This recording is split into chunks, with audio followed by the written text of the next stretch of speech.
നാരകത്തിൻ്റെ കൂടെ ചട്ടി മാറാനായിട്ട് കാത്തിരിക്കുന്ന 2 കറിവേപ്പില ചെടികളാണ് കേട്ടോ ഇത്. അപ്പോൾ ഇതിൽ ഒരു ചെടി നല്ല ഹെൽത്തി ആയിട്ട് ഇരിക്കുന്നുണ്ട്, ഒരെണ്ണം അത്രയ്ക്ക് അങ്ങ് പോരാ. അപ്പോൾ ഈ ചെറിയ ചെടീനെ മാറ്റി വെക്കാനാണ് സത്യം പറഞ്ഞാൽ നമ്മൾ പോട്ട് വാങ്ങിച്ചത്. പക്ഷേ പോട്ട് വാങ്ങിച്ച് ഇവിടെ കൊണ്ടുവന്നപ്പോൾ ഞാൻ വിചാരിച്ചു എന്നാൽ രണ്ടും കൂടെ ഒരുമിച്ച് ഒരു പോട്ടിലാക്കി വെക്കാമെന്ന്. പുതിയ 2 പോട്ടുകൾ വന്നപ്പോൾ പഴയ പോട്ടിന് ഭംഗിയില്ലാണ്ടായല്ലോ. അപ്പോൾ രണ്ടും പുതിയ പോട്ടിലിരിക്കട്ടെ എന്ന് വിചാരിച്ചു കേട്ടോ. അങ്ങനെ നമ്മളിതേ പോട്ടൊക്കെ എടുത്തു കഴിഞ്ഞപ്പോഴാണ് മനസ്സിലായത് ഈ ഒരു പോട്ടിൻ്റെ സെൻറ്ററിൽ ഹോൾ ഇല്ല കേട്ടോ. അപ്പോൾ ഹോൾ ഉണ്ടാക്കാനായിട്ടുള്ള കഷ്ടപ്പാടാണിത്. കുറച്ചധികം കഷ്ടപ്പെട്ടതിന് ശേഷം ഹോൾ ഉണ്ടാക്കിയെടുത്തു കേട്ടോ. അപ്പോൾ ഞാനൊരു കത്രിക വെച്ചിട്ട് ഇങ്ങനെ തുറന്നിട്ടാണ് കേട്ടോ ഹോളാക്കി എടുക്കുന്നത്.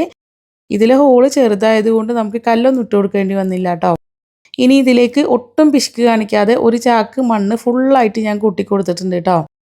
ഇനി മറ്റേൽ ചെയ്ത പോലെ തന്നെ NPKയും ചേർത്ത് കൊടുത്തിട്ടുണ്ട്. ഇനി അടുത്ത പരിപാടി കറിവേപ്പിനെ ഇളക്കി വെക്കുക എന്നുള്ളതാണ് കേട്ടോ.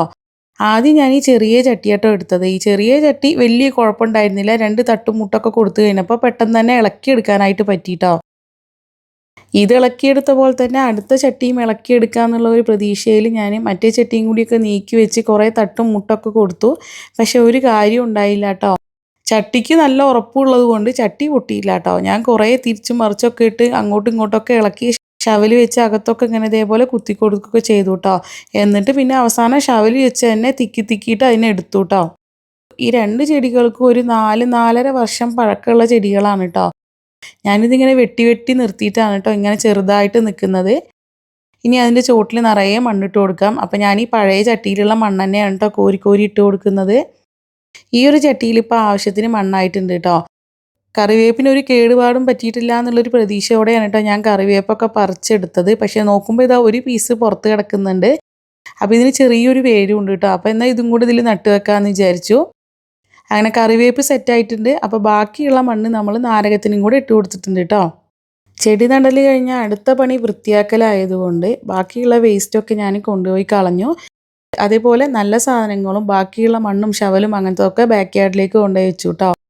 അങ്ങനെ സാധനങ്ങളൊക്കെ ഒഴിവാക്കിയിട്ടുണ്ട് കേട്ടോ. ഈ ചെടികൾ രണ്ടും ഇങ്ങനെ സെൻറ്റർ ഭാഗത്ത് തന്നെ ഇരിക്കുകയാണ്. ഇത് പതുക്കെ നീക്കി വെക്കണം. അപ്പോൾ ഇന്നിങ്ങനെ ഇരിക്കട്ടെ എന്ന് വിചാരിച്ചു കേട്ടോ.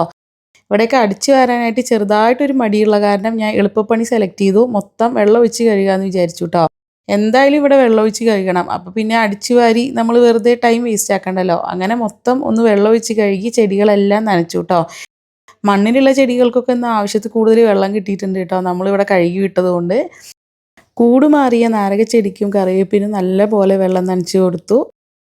ഇതൊക്കെ ചെയ്തെങ്കിലും ഇപ്പോഴും തീരുമാനമാകാത്തൊരു കാര്യമുണ്ട് കേട്ടോ. ഈ ചെടികൾ എവിടെ വെക്കും എന്നുള്ളത്. ഫ്രണ്ട് സൈഡിൽ വെക്കണോ അതോ ബാക്ക് യാർഡിൽ വെക്കണോ ഒന്നും തീരുമാനമായിട്ടില്ല കേട്ടോ.